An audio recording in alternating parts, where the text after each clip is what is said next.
کوئی زرداری، کوئی نواز شریف اس ملک کی بقا کی ضمانت نہیں دے سکتا۔ یہاں اسلام آئے گا تو یہ ملک رہے گا، نہیں آئے گا تو ختم ہو جائے گا۔ اسلام کو اگر تیری فضا راس نہ آئے، اے میرے وطن تجھ کو کوئی آگ لگا۔ لیکن بہرحال یہ کہ پہلی بات یہ، اسلام اور پاکستان لازم و ملزوم ہیں۔ یہاں اسلام آئے گا تو یہ ملک رہے گا، نہیں آئے گا تو ختم ہو جائے گا، اس میں کوئی شک نہیں۔ میری 2 کتابیں پڑھ لیجئے، اگر اللہ توفیق دے، ہمت دے۔ اسلام اور پاکستان، یہ سن 67-68 کی تحریر ہے۔ جینیسس آف پاکستان کیا تھا، how Pakistan came into existence. پھر یہ کہ میں نے استحکام پاکستان کے نام سے سن 85 کے اندر کتاب لکھی، یہ دونوں کتابیں پڑھی ہیں۔ پاکستان کا کوئی جواز نہیں اگر یہاں اسلام نہ، اور واقعی ہم جواز کھو چکے ہیں، تو اللہ تعالیٰ ہمیں مہلت دے رہا ہے۔ لیکن اب یہ سمجھ لیجیے، یہ اللہ تعالیٰ کی ایک خاص مہلت ہے، اور شاید آخری یہاں اسلامائزیشن نہ ہوا تو یہ ملک نہیں رہے گا۔ میں یہاں آپ کو ایک شعر سنا دوں، ہے تو ایک ایسی شخصیت کا جو کچھ کنٹروورشل بھی ہو گئی، بعد میں بدنام بھی ہو گئی۔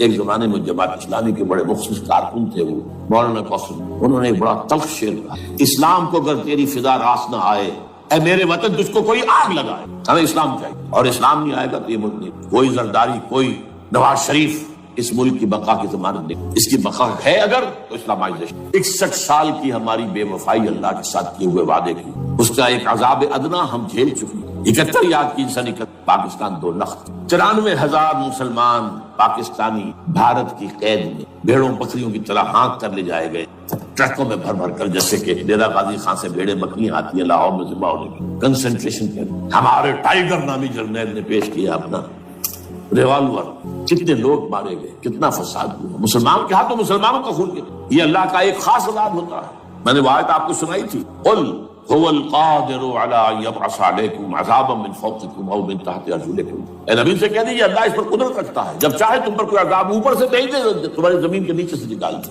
زلزلہ آیا تھا کہ نہیں؟ او یلبسکم شیعا، ایک تیسری شکل بھی ہے، نہ اللہ آسمان کو کوئی تکلیف دے، نہ زمین کو۔ زمین پھٹے گی تو آدمی جائے گا نا، بلکہ تمہیں گروہوں میں تقسیم کر کے، او یلبسکم شیعا فیذیق بعضکم بعض بعض، تو ایک دوسرے کی قوت کا ایک دوسرے کھائے، تم خود ایک دوسرے کے گلے کاٹو۔ ہمیں کسی اور قوم کو تکلیف دینے کی ضرورت نہیں ہوگی، یہ کام ہمارے ساتھ ہو چکا ہے 19ویں قدم۔ بہرحال اب اس کے بعد بھی تاخیر تو ہماری جو کی تم ہے، اب ہم اس جگہ پر پہنچ گیا کہ شاید اب عذاب الاکبر آنے۔ وہ آیت بھی میں نے شروع میں پڑھی تھی، وَلَنُذِيقَنَّهُم مِّنَ الْعَذَابِ الْأَدْنَىٰ دُونَ الْعَذَابِ الْأَكْبَرِ لَعَلَّهُمْ يَرْجِعُونَ۔ چھوٹا عذاب آیا سن 71 میں، پاکستان بہرحال مغربی پاکستان تو برقرار رہا، اس کا نام بھی پاکستان رہا۔ اب شاید بڑا عذاب آ رہا ہو، بلکنائزیشن جس کے نقشے جو ہیں دنیا میں شائع کیے جاتے ہیں۔ اور اس اسلامائزیشن کے لیے جو میں کہہ رہا ہوں کہ اس کے بغیر یہاں پاکستان نہیں رہے، اس کے لیے اس کی جو دستوری، تدریجی، قانونی، پرامن اگر راستہ اختیار نہ کیا گیا تو ملیٹنسی بڑھے گی، یہ رکنے والی نہیں۔ یہ جو اوپر کا جو علاقہ ہے، ایک ٹرائنگل ہے جس کا نقشہ کھینچا ہے ایک بہت بڑے مصری ادیب اور مورخ نے، شکیب ارسلان کا۔ انہوں نے کہا ہے یہ پامیر سطح مرتفع جو ہے، پامیر جسے روف آف دی ورلڈ کہا، اس سے پہاڑوں کے سلسلے نکل، کوئی چین کی طرف چلا گیا، کوئی تبت کی طرف چلا گیا، کوئی قراقرم ادھر آ گیا پاکستان کی طرف، ہمالیہ آ گیا پاکستان انڈیا کی طرف، ادھر ہندو کش چلا گیا افغانستان میں۔ یہ سب جیسے کہ ایک جو پہیا ہوتا ہے اس کے جو لگے ہوتے ہیں اسپوکس جنہیں کہتے ہیں۔ اس نے کہا کہ ایک طرف ہمالیہ اور ایک طرف ہندو کش، اس کے درمیان میں جو قوم رہتی ہے، اب نوٹ کر لیجیے، یہ ہمالیہ کا اینڈ جو ہے مغربی، وہ کیا ہے، یہ نتیا گلی وغیرہ اسی کا حصہ ہے، اس کے بعد ختم۔ دریا سندھ بہ رہا ہے لیکن اوپر جا کر وہ ٹرن دیتا ہے رائٹ کو، تو پھر اب وہ قراقرم اور ہمالیہ کے درمیان جاتا ہے، یہاں تک کہ انڈیا سے جو اس کا داخلے کا راستہ آ جاتا ہے۔ لیکن یہ جو ہے یہ درمیانی راستہ، یہ اصل میں ہندو کش ادھر اور ہمالیہ ادھر، اس کے درمیان جو قوم آباد ہے۔ اور اس ٹرائنگل کا بیس ہے مالاکنڈ کا پہاڑ، مالاکنڈ، ہمالیہ، ہندو کش۔ اس ٹرائنگل میں جو قوم آباد ہے، شکیب ارسلان کہتا ہے اگر پوری دنیا میں اسلام کی نبضیں ڈوب جائیں تب بھی یہاں کے لوگوں میں اسلام کی نبض، یہ وہ علاقہ جہاں سے پاکستان کے طالبان کا آغاز، جہاں سے پرامن تحریک چلی تھی، اس کا راستہ روک دیا گیا۔ اب وہ شدت پسندی پر آ گئے، اور یہ شدت پسندی بڑھے گی اگر آپ نے تشدد سے روکا، اگر امریکہ کے چمچے بنے رہے، اگر امریکی ایجنڈے ہی کو پورا کرتے رہے اور اپنے لوگوں کو مارتے رہے، تو جواب میں گری چراغ حقیقت کو گل کیا تم نے تو موجے دودھ سے صد آفتاب۔ یہ آپ جو آ رہے ہیں، کہاں سے آ رہے ہیں؟ آپ کی خودکش حملہ آور، یہ وہی ان لوگوں کے رشتہ دار ہیں نا جو امریکی بمبارڈمنٹ میں مارے گئے، جتنے ہیں جن کے بچے ختم، بیٹے مر گئے۔ یہ جو ہمارے ہاں ایک کمانڈوز کے کیمپ کے اوپر جو حملہ ہوا تھا اور خودکش بمبار جس نے کہ شاید 18-19 بہترین آپ کے کمانڈوز ختم ہوئے تھے، وہ کون تھا؟ وہ خود کمانڈو تھا، اندر کوئی اور تو جا ہی نہیں سکتا تھا، یہ کمانڈوز کا کیمپ تھا اور اس کے میس میں لوگ جا سکے، وہ خود کمانڈو تھا۔ اس کی بیٹی لال مسجد کے اندر جلی تھی۔ اب آپ اندازہ کیجئے کہ اس کے دل میں جو کھول رہا تھا اس نے اس کو ٹھنڈا کیا خود جان دے کر، تو جان لی۔ ادھر باجوڑ میں حملہ ہوا تھا، ادھر جو ہماری ملٹری پریڈ کے اوپر حملہ ہو گیا، تو یہ بات رکے گی نہیں۔ اور یہ ظاہر بات ہے کہ اب شمال سے لے کر نیچے تک کی بات ہے، وہاں پر بھی میں نے شروع بھی کہا تھا یہ خطرہ حقیقی ہے، غیر حقیقی نہیں ہے، وہمی اور خیالی نہیں، اس لیے کہ اب جو اس علاقے سے جا رہے ہیں ہجرت کر کے کراچی، وہی ان کی جگہ ہے، وہیں پر ان کے رشتہ دار ہیں، محسود ہیں، وزیر فلاں ہے، یہ ہے وہ ہے، وہاں وہ جا رہے ہیں۔ اور وہاں پر بھی ظاہر بات ہے کہ جو کچھ ہو رہا ہے افغانستان میں اور جو کچھ ہو رہا ہے شمال سرحدی صوبے میں، اس کا ایک تسلسل ہوگا۔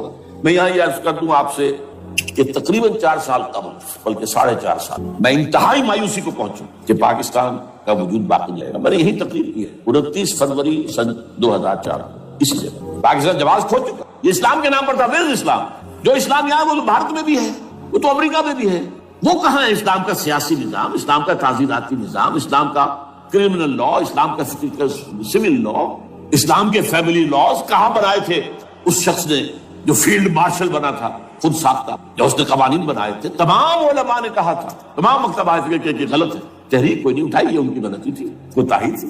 جمہوریت کی تحریک میں شامل ہو گئے، اس پر کوئی تحریک نہیں۔ بہرحال وہ نظام کہاں ہے؟ وہ نظام تو قائم نہیں کیا، اس حوالے سے اپنا جواز کھو چکا۔ نو ریشنل ریزون دیت جسے کہتے ہیں فرینچ کے اندر، ریزون دیت کسی چیز کی ریزن، ریشنل آف ایگزسٹنس۔ اس کے بعد یہ کہ پچھلے سال سے کچھ مایوسی نے number 1 chief justice of Pakistan Iftikhar Muhammad Chaudhry کے اندر ہمت اللہ نے دی، وہ کھڑا ہو جرنیلوں کے جم گھٹے کے اندر ایک سویلین آدمی جو ہے جس درجے کا مرغوب ہو سکتا ہے آپ اس کا اندازہ کریں۔ اور اس کے بعد اسپونٹینیس موومنٹ، وہ کلا انہوبی شے سوچ نہیں سکتے، یہ موومنٹ جو ہے یہ کوئی اسٹریٹ ارچنز کی چلائی ہوئی نہیں، یہ ہمارے ہاں کے گاموں ماجوں کی نہیں، بلکہ یہ تو پڑھے لکھے لوگ، وکیل، کالے کوٹ، کالی ٹائیاں پہنے، یہ جو سختیاں جھیلی ہیں انہوں نے، ابھی تک وہ تحریک چل رہی ہے۔ اگر سے ظاہر بات ہے وقت گزرنے کے ساتھ ساتھ اس کی وہ تیزی اور تندی میں تو کمی آئی اور حکومت کو موقع ملا ان کے اندر کوئی رفت پیدا کرنا۔ لیکن بہرحال ان دونوں چیزوں سے میری مایوسی۔ اب دوسری بات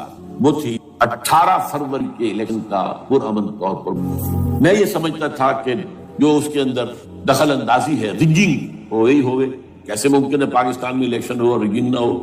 پھر تحریک چلے ہی چلے، کیونکہ تحریک تو چل رہی ہے پہلے سے، صرف اس کے اوپر تیل اور ڈالنا ہے، اور پھر بدامنی ہوئی ہو، اور پھر دونوں طرف گدھ بیٹھے ہوئے، the NATO forces in the west, Indian forces, they will march into Pakistan. اور پاکستان کے ایٹمی دانت توڑ کر Pakistan will be put at the mercy of India, Bharat. Now do whatever you like. Condoleezza Rice کا میں آپ کو بیان سنا چکا ہوں، پاکستان کے مستقبل کا فیصلہ امریکہ اور بھارت نہیں کرتا۔ بہرحال اب تیسری جو امید ہوئی ہے کہ کل پرسوں میں جو کولیشن جو ہے یہ ناکام ہوتی نظر آ رہی، لیکن یہ کہ صدر کے معاوضے پر یا صدر کے خلاف جو ایک کاروائی ہو رہی، اللہ کرے کہ وہ بھی ہو جائے، یا اس سے بھی بہتر ہے کہ وہ خود ہی استعفیٰ دے کر دفع ہو جائے۔ بہرحال یہ کہ اس سے بھی ایک پہلو جو ہے پیدا ہوتا ہے۔ اب یہاں اسلامائزیشن کا پرامن